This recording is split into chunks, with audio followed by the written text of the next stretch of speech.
Committee members heard powerful testimony from family members of victims of excessive force. One woman warned, if you choose not to act, you'll have blood on your hands. No justice, no peace. No justice, no peace. Calls for police reform leading to action.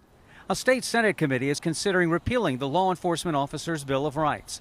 Critics claim it's one of the biggest obstructions to holding police accountable. Baltimore City Senator Joe Carter is leading the charge to abolish it. We will no longer endorse a two-tiered system, one set of Bill of Rights for everyone and another specific set of Bill of Rights for law enforcement.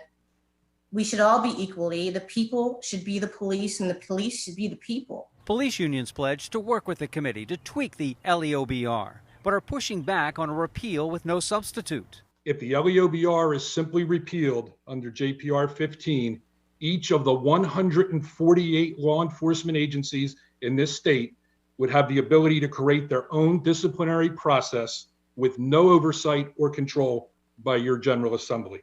Under the repeal proposal, a formal complaint against an officer would no longer be protected as a personnel record. Other changes include extending the time to file a complaint from 366 days to 3 years, allowing a civilian police employee to investigate, reducing the time an officer has to get a lawyer, and removing the requirement that a complaint must be signed and sworn.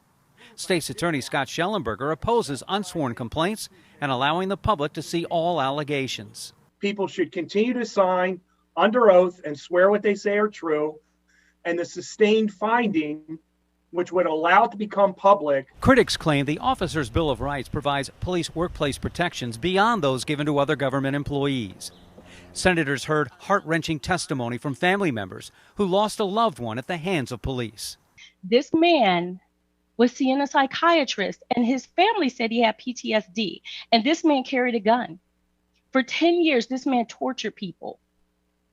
And your LEOBR is what kept him on the force.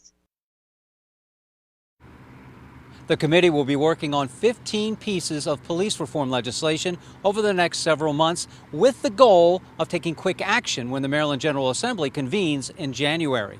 Reporting from FOP headquarters in North Baltimore, David Collins, WBAL TV 11 News.